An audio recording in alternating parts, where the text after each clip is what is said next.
Now, where we could go further if we had another 10 hours is I could now stream you into Hebrews, which I've said before, I believe is written by Paul, and where he talks about Melchizedek. Now, what's Melchizedek now and Hebrews got anything to do with what we've done tonight? Here's the beautiful, interesting thing even further, which is going to tell me that Paul wrote Hebrews and that Paul was thinking about the Testament of Levi. Because guess who John Arcanus is hailed as by his followers, even in the first century, as being a priest like? None other than Melchizedek. Isn't that interesting? John Arcanus was compared to Melchizedek before Jesus was. Isn't that interesting? Now you got the author of Hebrews doing the same thing for Jesus. Was that original? Sorry to say, but no, it wasn't original. In fact, again, it's a competing political agenda to say who's going to win out. Is the Hasmonean, fans going to keep beating the dead horse? Or can a follower of Jesus, again, I believe it to be Paul, writes Hebrews, is he trying to dethrone John Arcanus? Is Matthew and the gospel authors who put in the story of the Samaritan woman with Jesus, are they trying to take a stab at John Arcanus as a failed Hasmonean? Yes, I think that's exactly what's going on. So watch this beautiful irony. If Herod kills 6 of the last remaining Hasmoneans, right? Then Herod kind of holds the power, doesn't he? Like he's started the Herodian dynasty. That's what he does. Isn't it amazing that the true king of the Jews, born at that time, in fleeing as a humble, helpless baby in and of himself, flees to make time and space for Herod the Great to die. And apparently it wasn't a very pleasant death either. Isn't that a beautiful irony in itself? All the effort of the Hasmoneans to control the throne and the priesthood ends badly. Herod maneuvering for years and years to make himself something he's not. Almost looks like it's working when he kills off all the Hasmoneans. And then who undoes him? A little baby born in Bethlehem. And what else did I quote there from Testament of Levi? Whoever does this will sit on a throne like who? Joseph, right?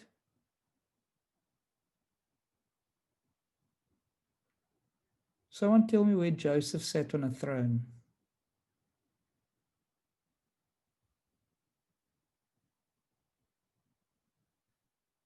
It's not a trick question. He did sit on the throne. Where did he sit on the throne? In Egypt, yeah, in the land of the Gentiles. Spot on. And John, just for the final poetic cherry on the top, that little baby that was born, that was going to undo Herod's kingdom, where did he have to go and hide? Yeah, Egypt. Isn't that interesting? It is. He has to go and hide in the land that even Jews in the first century attached to Joseph sitting on a throne as a Messiah figure. If that doesn't make Jesus more amazing and beautiful and make us want to worship him, I don't know what will. But what it should also do for us is give us a better appreciation of the intent of the gospel authors, a better appreciation of the struggle that they were writing in, the time and the experience that they were trying to write in, the time and experience that they were trying to convince people that Jesus, not the Hasmoneans, Jesus is the guy. He's the one.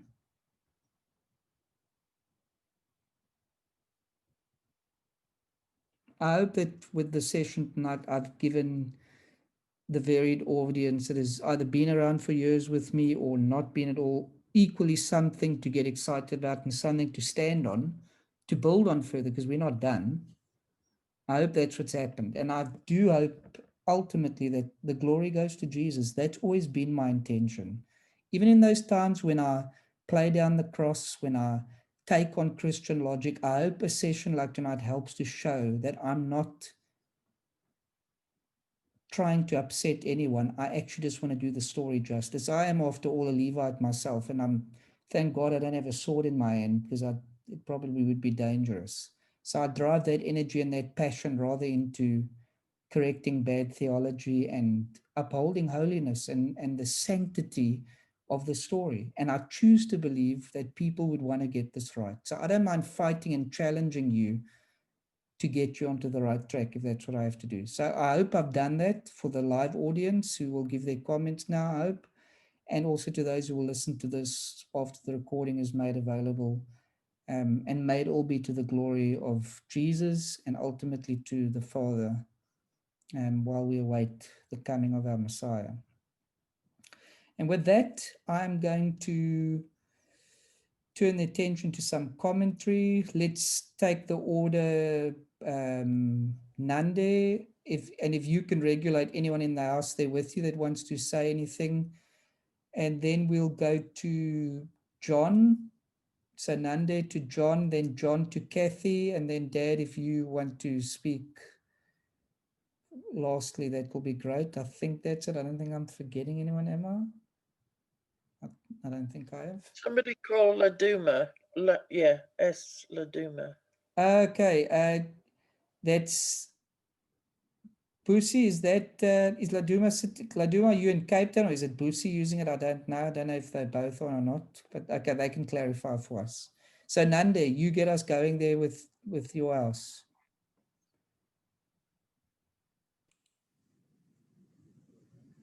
Hi, Darren. Hello. Yes, I'm in Cape Town. Okay, I thought so. Well, I'm glad you're with us, brother.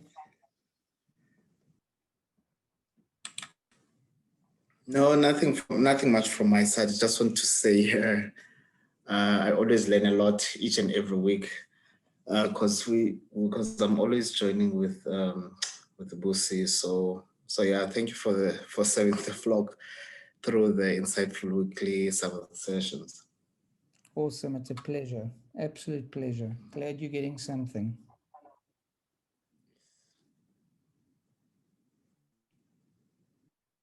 Okay, Nanda, you guys still there that side? Hey D, can you hear me? Yes. Hello? Yep, I can hear you. Yeah, sorry, our internet's really bad. I don't know what's going on. You're kicking a bit near the end, and it's on our side. Yeah, no, they've asked Ina fell asleep. She's asleep.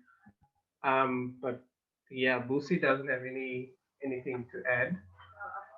Yeah, she's asked me, but I do have one question. Okay.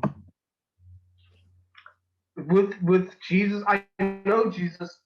My thought process was Jesus was always going to replace specifically the high priest office, and basically your tribe would still be active in the millennial. Is that the case still? Like you replaced Aaron's office, what Moses was supposed to do. Yeah, I think there's the Cohen, Agadol, the high priest, and then there's just the Levites, which is the servants that would just operate and pretty much be the caretakers. So I'm still of the opinion that the caretaker role is still open, so we can still do the mundane work, but the priesthood, the high priesthood, can move to Jesus without officially removing the Levites as such. Okay. Will that still mean? Because I know, according to Moses, that would still mean the Levites I think there's even some revelations where even some Gentiles might even get an Yeah, opportunity, righteous Gentiles in in Jesus. certain of the prophets, yeah, it speaks about Gentiles becoming Levites. But I think in that case, it's using Levites then as servants in the temple, and it would be an honor, of course, for Gentiles to be included in that kind of space, which I think is literal, that it can be done.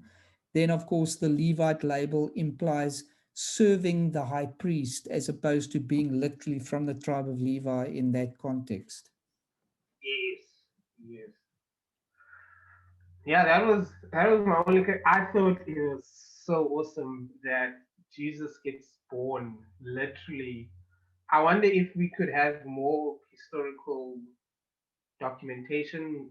It would be so uh, poetic if literally the few hours, days he was born was literally the few hours, days before the last um, Maccabee dynasty died. I forgot Hasmonean, which I think was the queen, right, or her son. I I don't want to know who. say it was probably the queen. Like, I haven't looked deeply into that.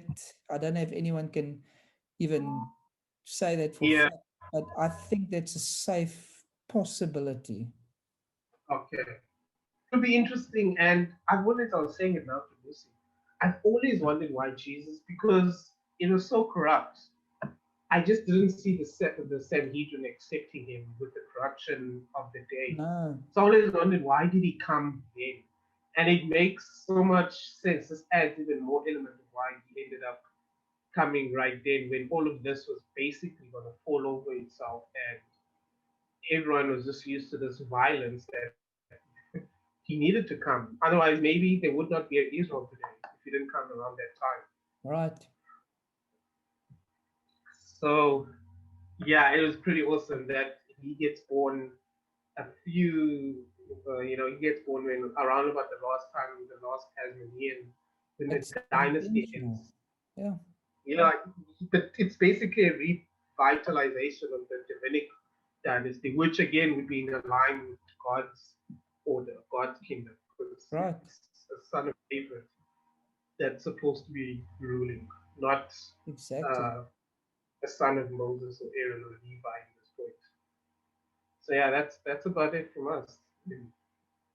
Okay, awesome. Okay, John.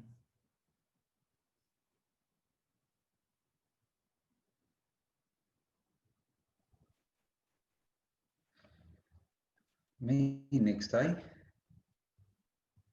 Yep, we can hear you. Eh? Yeah, no, again, I find it very interesting and intriguing. I've touched on, as you can hear, I've touched on bits of it before, but just getting into the depth of it makes it even more interesting, and especially just understanding how, yeah, there was the corruption, that God intervenes and he makes right, and his timing is always perfect. Amen. And just seeing how, yeah, the corruption of the priesthood. Whereas, and I remember discussing this with my dad, how, and I was saying it before, how there was an element where they were trying to get things right, Sure. the priesthood, but then obviously it's sad to see the corruption that came in afterwards, but that's just how it went, and that's just all part of how it was supposed to be, getting ready for the Messiah to come. So that was all necessary. Yeah, I find it very interesting, and I also how, the priesthood, the new priesthood had come about when Jesus came in the order of Melchizedek. Right. There's a whole new setup there, and that he's passed those keys on to his followers, his children, that we also, to be kings and priests, the kingdom of priests. And it's a continuation from what he started. Very interesting. I just still got to get a lot of this stuff put in place. It's all a little bit over the place still, but I'd like to look into it a little bit more. So I'm just these recordings that you're doing, Darren, are they not accessible yet? Because I've been wanting to get